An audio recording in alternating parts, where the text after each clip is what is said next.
Hi everyone and welcome to Creative Cakes by Sharon. Today I have a very special Christmas cake I want to share with you, and this is my 3D double-sided Santa and Frosty the Snowman cake. This little one that I created sits in the middle of my dining table at the moment and everybody enjoys it, and we're definitely going to cut him up on Christmas Day and share it after our lunch. You can create this very unique cake for your own Christmas table, or why not create it as a special and very memorable gift for someone special. Whatever reason you make it for, I hope you play some Christmas carols and enjoy the creative process. Don't forget to stay tuned to my channel and watch me create other cakes just like this one, and you can do so by becoming a subscriber and clicking on the link you see on screen now. I want to wish you all a very Merry Christmas and a wonderful festive season. Thanks for your support this year, and I hope you tune in next year. Now without any further ado, let's get started.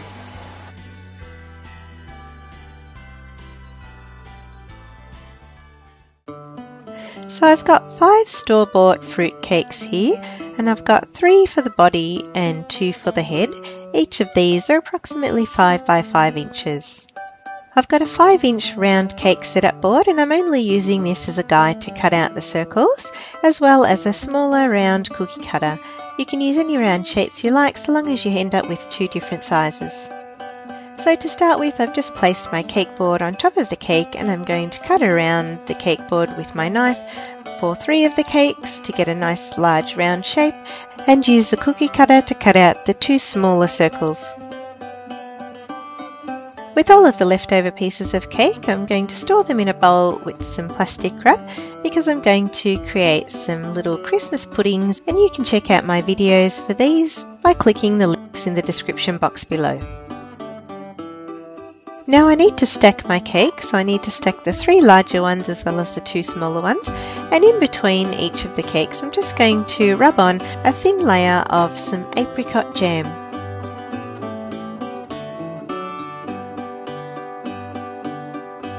To get a nice body shape for my Santa and Frosty the Snowman, I need to trim off the tops of the cake so it's a little bit round.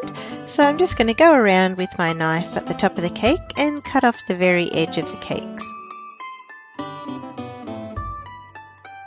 Then using these cut-offs and some of the apricot jam, I'm going to stick these bits to the centre of the cake so it becomes a little bit more round in the tummy area of the snowman and Santa. I just need to press firmly on these extra cut-offs onto the cake, and it just naturally sticks because of the stickiness of the cake itself.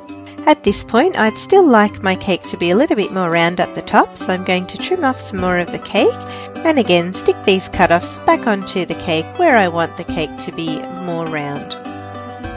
Now I've pretty much got the shape that I want for the body of Santa and the snowman. But before I do anything else, I'm just going to cover the cake with some plastic wrap and press down with my hands nice and firmly, creating a bit more contour and shape, and just making sure that the cake is fully compacted and the edges are as smooth as I can possibly get them. For the head of the Santa and Frosty, I'm going to do the same thing, and because it's a little bit smaller, I can wrap the whole thing in the plastic wrap and roll it on my bench till I get a nice round shape for the head. The next thing I'm going to do is cover both the body and the head in some chocolate ganache. I'm going to make sure I've got a nice generous layer of ganache over both cakes and try and get it as smooth as possible before popping both in the fridge for about 15 minutes to set. After 15 minutes, the ganache is set, but it's still soft enough to smooth over, and I do this by dipping my spatula in some boiling water, wiping off the excess moisture and gliding my spatula over the cake until I've got a beautiful smooth surface on both of my cakes.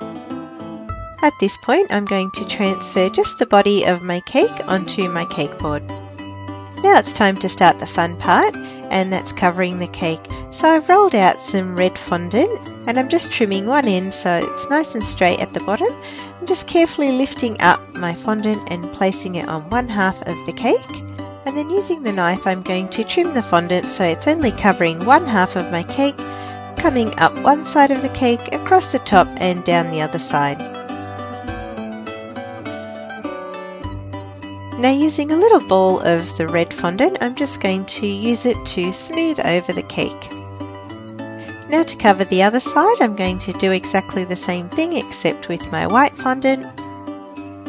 And where the white and the red meets, I'm just going to press the fondant down a little bit so the crease is visible, and then run my knife along the edge of the crease, trimming off the excess fondant, and then carefully pushing the red and the white fondant together to close up any gaps in the seam. Now that the bodies are covered, I can work on the decoration. I'm going to start with Santa's jacket. So I've rolled out 2 long, fairly thick snakes of white fondant, and I'm just going to use some flour glue to paint on where I want the trim of Santa's jacket to be, and then adhere the white trim to the cake.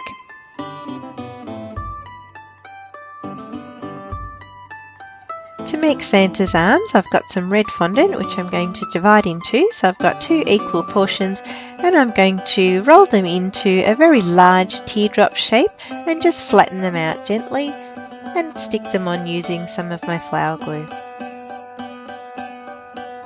For Santa's hand, I've got a ball of fondant which again I'm going to cut in 2 and roll it in my palm just to get a bit of a ball shape and flatten it out with my thumb. Using the knife, I'm going to make a little cut in the fondant to separate the hands and the thumb, then just round off those 2 edges. I'm going to squeeze the fondant down where the wrist is and just cut off this little piece of extra fondant. Once I've stuck the hand onto the cake, I'm just going to roll this piece of fondant that I trimmed off into a little bit of a long flat snake and stick it on the edge of his arm and hand to create the trim at the bottom of the sleeve. And then of course repeat this process for his other hand. Santa's belt was made by rolling out a nice thin piece of black fondant, which I'm just going to adhere around the centre of his tummy. And then using a little bit of brown fondant, I've cut out a little buckle by cutting a square and then cutting a smaller square from the inside and sticking it onto the centre. Now as you can see, I've spun my cake around and I'm going to add some details for Frosty. I've rolled out 2 small black pieces of fondant and flattened them for the buttons, and I'm rolling out 2 very long teardrop shaped pieces of white fondant for the arms. All of these are going to get stuck on the cake now. With the head for the cake, I'm going to cover the entire thing in a piece of white fondant, smoothing down the edges, trimming off the excess and just tucking the little bit left over underneath. And to secure it to the top of the cake, I'm going to stick in a long skewer into the cake and just slide the head onto the top of the skewer. Here I've got some ivory fondant and I'm going to use this to start working on Santa's face. So I'm going to stick this across the front of the cake on Santa's side. I've rolled out some red fondant which I'm just going to lay at the top of his head. Trim off the excess at the back so it's only covering half of the head, and tuck the fondant under so it rolls into a nice little point on one end.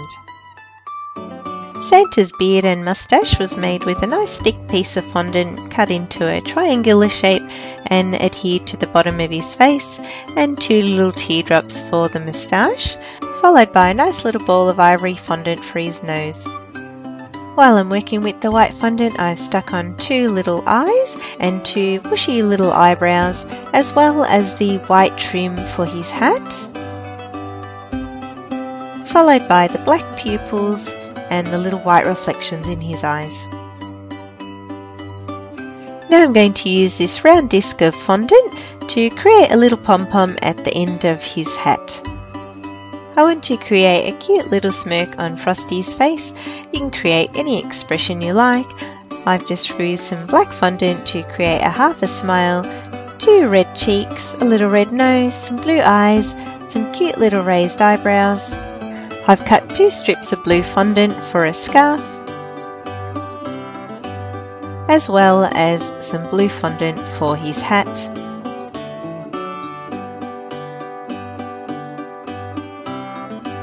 And if you regularly watch my videos, you know I like to add a little bit of definition with some petal dust, which I'm going to add to Frosty's cheeks as well as Santa's cheeks and his nose. I've embellished Frosty's hat and his scarf with some little stars. Of course, you can add any other decorations you like to both Frosty and Santa. And here it is guys, my 3D double-sided Santa Claus and Frosty the Snowman Christmas cake.